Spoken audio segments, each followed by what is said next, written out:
Hey, man, I gotta be 7. Do you know where I can take this? Excuse me, oh my God.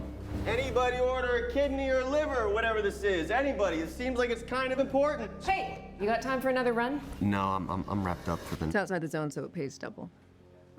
I could do that.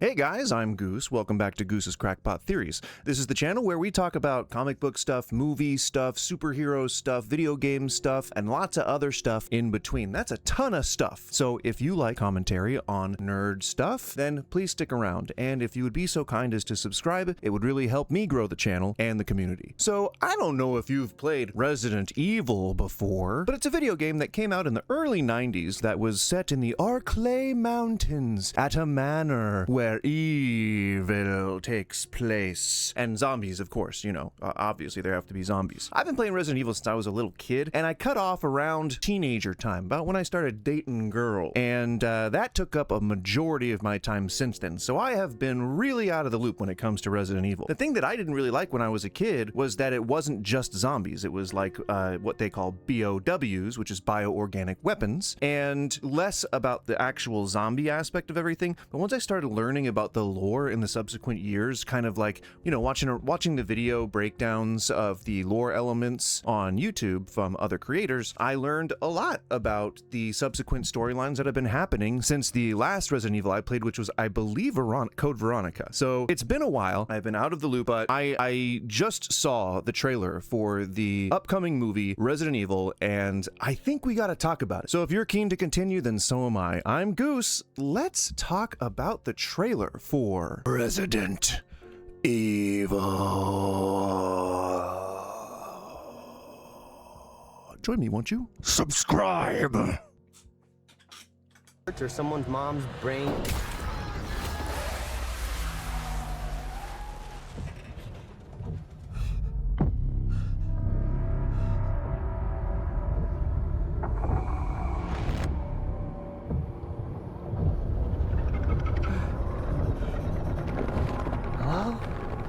So the trailer opens on a character that I am unfamiliar with. If he's part of the lore somewhere else, somebody please let me know in the comics, but I think this is an as of yet unknown character. I think that this is a character who was built specifically for this movie and specifically to fit this narrative. I think that this is the actor that was in The Walking Dead who played sort of a rival to Carl at some point. I can't place him. I know he looks familiar and I can't exactly place where he is. If you know where he's from, please let me know in the comments. I would love to have that itch scratched in my brain. Otherwise, I'm going to be Googling it, and I don't, that's not a challenge. I want a challenge, you know? I want to be able to figure it out on my own. I don't need the internet to tell me nothing, all right? So, just like any faithful adaptation of what used to be a zombie property, or at least what we thought of as a zombie property in the cultural zeitgeist, yes, that's right, gamers. Us normal people thought that Resident Evil was a game about zombies, okay? We didn't know that there was all this, like, extra shit going on, but here we are. We're in the setup, we're in a hospital, things are apparently, you know, we're seeing the breadcrumbs being laid for a greater story,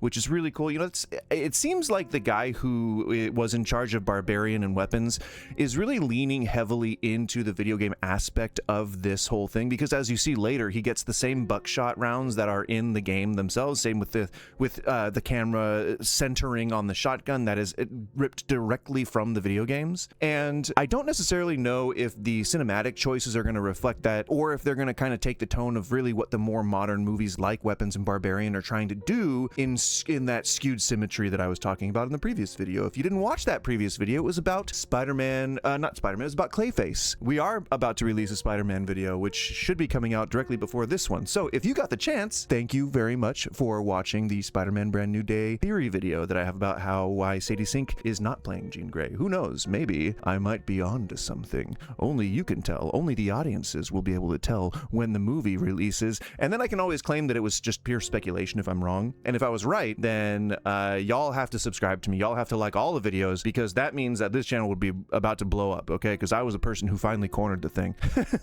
I'm not going to be a taste maker on YouTube, all right? Just go ahead and burst that bubble.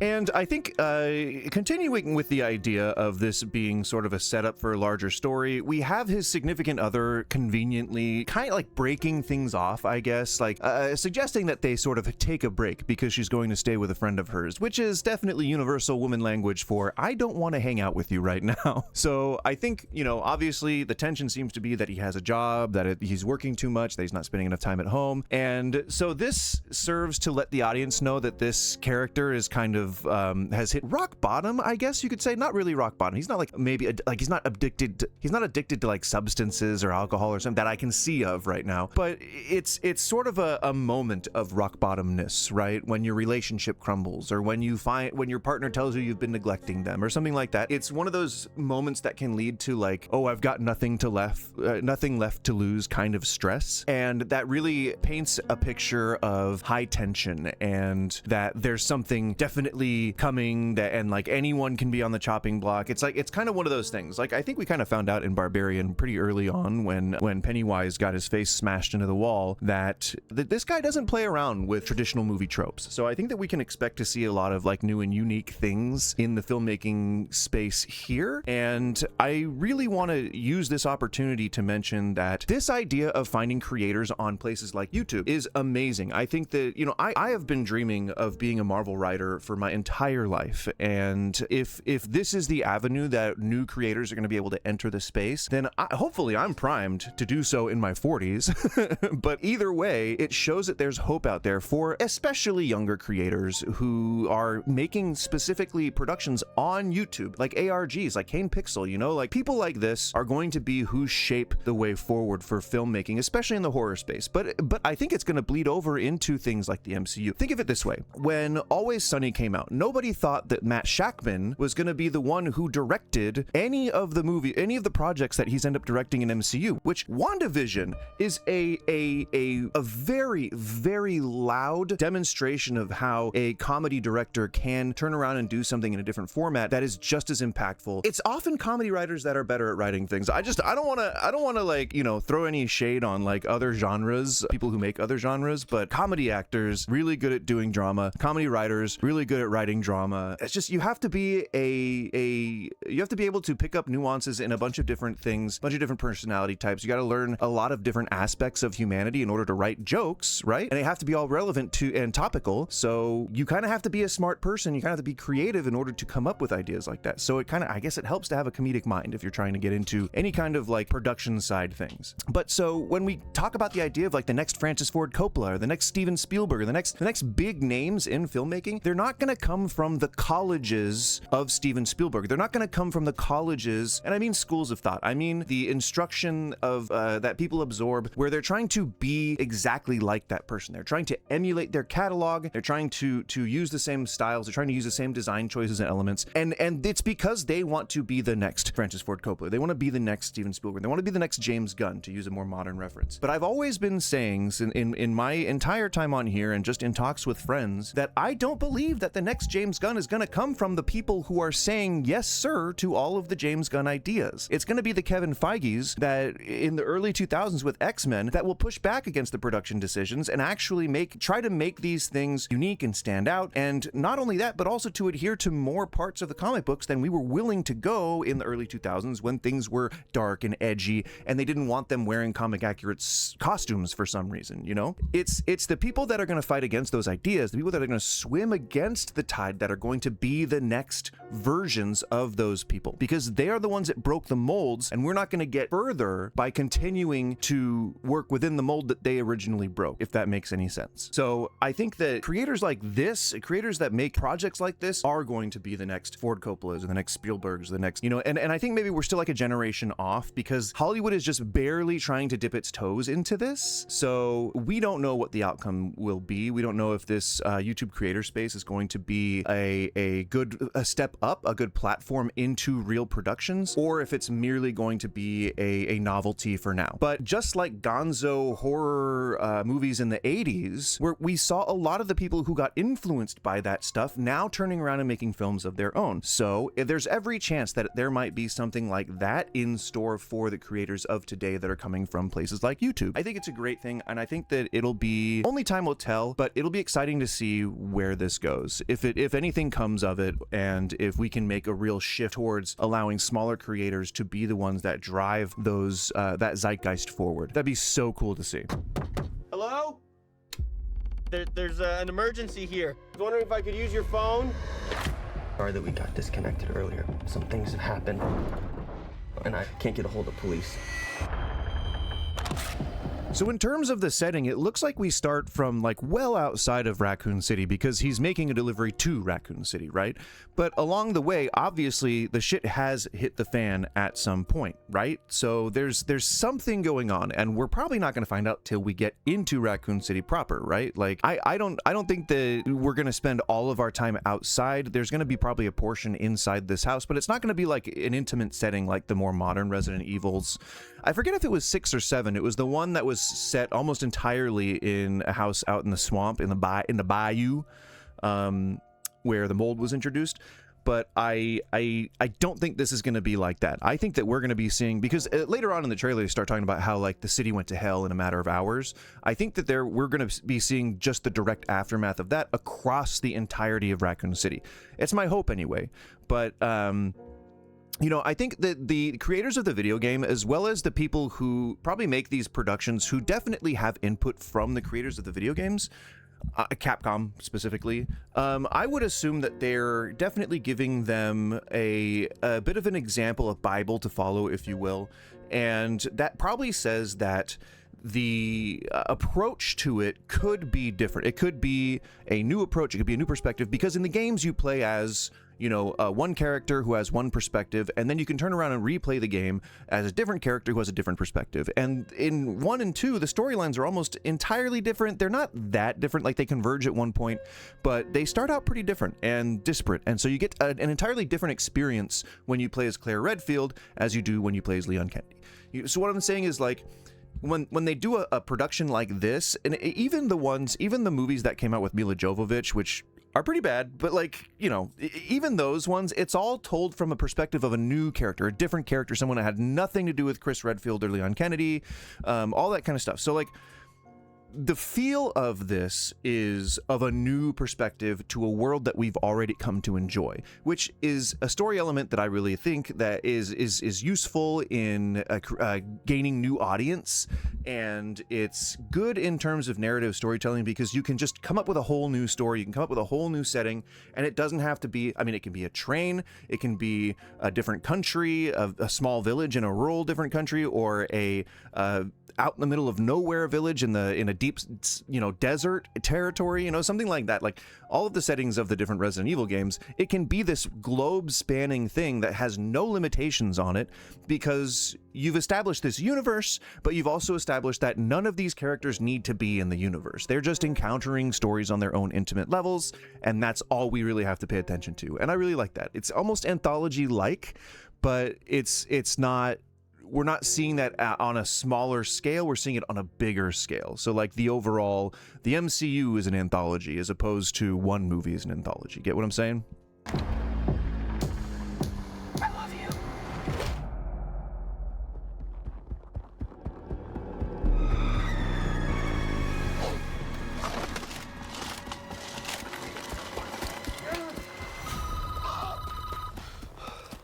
Now, running zombies in Resident Evil has never been a thing, as far as I'm aware. I could be completely wrong, and I know that there's all different levels of zombieism in the Resident Evil games. There's even T-virus or G-virus or whoever. There's infected that have full cognitive capabilities, who are not even zombie-like in any way, except for the fact that they have been infected with the T or G virus, or whatever the, you know, kudu, or there's all kinds of different infection vectors. What I'm saying is that there's all levels of cognitive ability that the infected possess, and seeing a running zombie wouldn't be that weird within the context of Resident Evil, but not within just the default zombie class. So either this person is like a patient zero, or something more powerful like a true BOW, as we might see later on, evidenced later on, or this is just a different type of zombie meant for this narrative, because obviously the guy that made weapons, right, is gonna have some kind of awkward, weird, running creepy thing, right? right? That's kind of par for the course for his movies now, okay? So we kind of have to expect it at some point. We're gonna have to expect it in just about every single one. But this is, I mean, obviously it's scary. Obviously, you know, you've got a whole bunch of real world situation stuff that's going on. There's a phone call that he's expecting, which happens right at this tense moment, and he's fumbling with the shotgun shells. We all know it's gonna be very tense and horrifying. When I saw this, when I was initially watching this, the first time I watched the trailer, I was like looking at my wife going like, holy shit, like holy fuck, man. You know, like I was getting creeped out. So obviously it's having the effect that it's supposed to, which is, I would say, a win in my book. Keep the fast zombies going. Keep the fast zombies going is all I can say. Everything that has happened in this town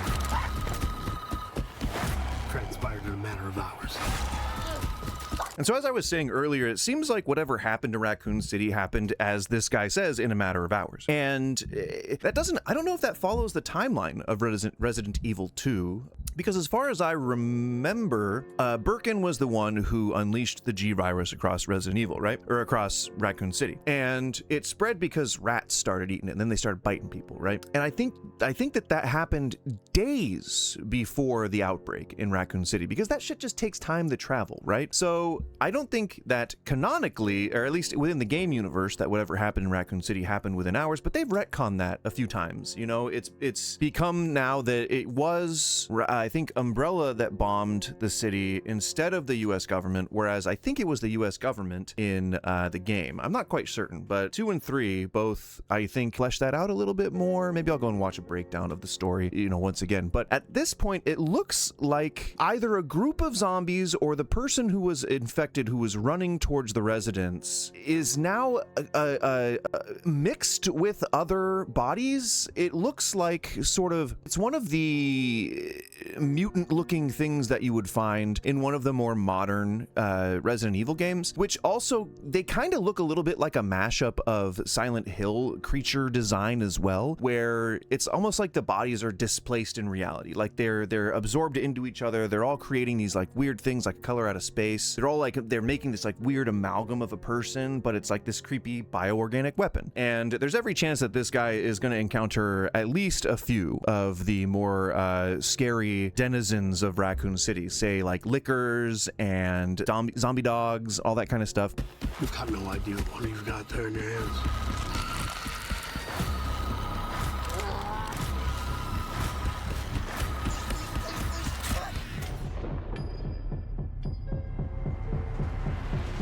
You see the aftermath early on in the trailer of a scene where he is running from falling bodies, it seems like, in a further on scene in the trailer, and it looks strange. I don't recall zombies ever falling off of the roof. I don't recall that being a thing in any of the games, but it could obviously just be a moment specifically for this version of the story, which, again, cool. I'm just trying to see if I can place any of these within any of the games that I know. If you know how to place any of these scenes in any of the games that you've played, please let me know in the comments. I would love to see how many of these kind of fit within what we would see in the games. I would love to just know that, just kind of as my own peace of mind, you know? Yeah, where was it going again? Raccoon City General. Hey, no sweat. And what's worse is that it seems like the organ that he's delivering is destined for Raccoon City General, which, if you have ever read Max Brooks's Zombie Survival Guide, you would know that hospitals are not going to be a great place to go during any kind of zombie outbreak. It's going to be mostly the center of where things are happening, and it is the place that you least want to be when there's any kind of sickness, outbreak of anything, any kind of emergency, chaotic civil uprising. If there's like some kind of, crazy riots going on, if there's any kind of apocalyptic disaster, you don't want to be huddled up in the hospitals. They're the places that are going to get hit the first, okay? All right, because everyone needs medical supplies, everyone needs medical attention. You just want to steer clear of hospitals if you are ever in a scenario where there's any kind of like doomsday anything happening, okay? And since we don't get much to go on lore-wise or storyline-wise, I think really the thing that I have to concentrate on here are the many design elements and the choices choices that they made in order to like stick to the intimacy and the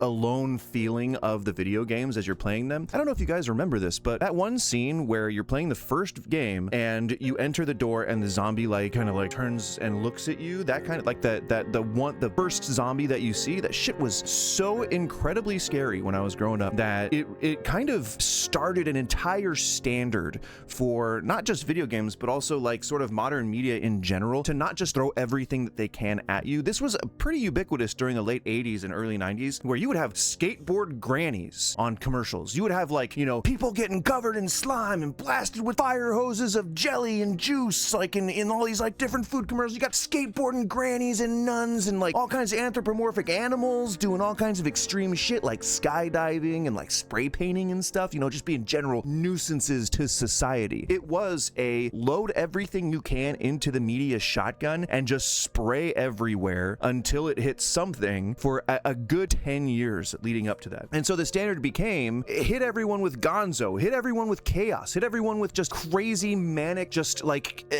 just insanity, and the kids will go wild. They'll buy up all the action figures, they'll buy up all the food products that you're gonna slap your faces onto, and it was the going standard for a while. And then things became edgy again in the 2010s. You know, we can thank Zack Snyder for that, but in general, things like this go up and down, and the intimacy, the really like alone nature, the feeling like you are trapped in this setting where you don't know if anyone has made it. It's the anticipation and the tension and the stress that you feel, along with the idea of limited ammo, almost, you know, no access to guns except for the fact that you are an existing law enforcement officer in the first game. Like, that's really the only connection that you have to any kind of firepower that you would need to get rid of a lot of the BOWs and zombies within this game. So the scarcity, the bleakness, these are all things that ramp up the tension so much more. I don't know if you guys have ever played games like Subnautica, or to a lesser extent like Rust or Ark, you know, games that you have to survive in where anything could happen at any moment. And in Subnautica, it's not exactly as random as all that, like you kind of have to go to the biomes to get killed by the big creatures, but it's that sense of being just dropped into the middle of the ocean where you have no idea what's going on, you have no idea what the setting is like, you have no idea what the people are like, you have no idea what kind of animals are out there, you have no idea what kind of dangers are out there, you have no knowledge of anything, nothing having to do with anything that might prepare you to survive in this setting. You have access to none of that. And to this guy's credit, he looks around, he finds a shotgun right away. And, you know, definitely something that in DayZ or back in the day of like, you know, PUBG or in any kind of BR, something that you would really love to find early on when you dropping in is a nice shotgun that you can just like one tap people, right? Like just right off the bat. So obviously he's gonna face a much more serious threat than a shotgun will be able to handle just after finding this shotgun. Because again, the bleak nature, the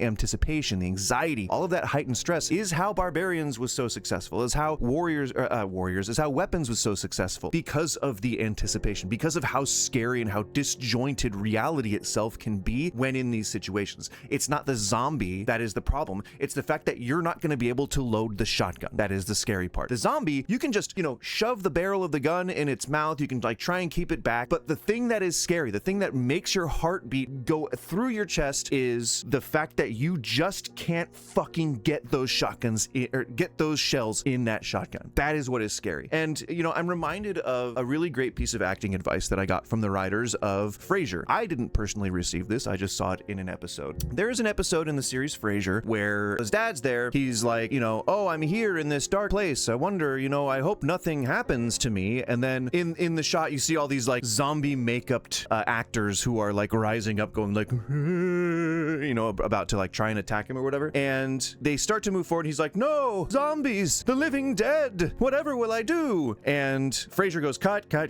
He comes in, he says like, very good, just a couple of notes, and he says, zombie A, I'm getting dead from you, but I'm not quite getting undead. Frasier goes into this thing where I'll try to explain it the best as I can, but he says that a zombie's not scary because it is a zombie. Acting well as a zombie specifically is best when you're not trying to be a zombie, but when you have it in your mind that you have become a infected member of the human race who was a person who now wants brains. And that's the scary thing. Now the scary thing is that this thing that used to be a vessel of life and happiness and joy and had dreams and ambitions is now only concerned with eating your brain. brains. And it's not the moaning or the stretching out or the scariness of your presence. It's you going in and literally, like, as the zombie actor, it's you going in and like actually trying to take the brains of your co-star. That is what makes them scary. That is what makes the zombies scary. It's the thirst for brains and the fact that they're just gonna go right in there and get them, as opposed to standing there and going like, ooh, look at me, I'm a zombie.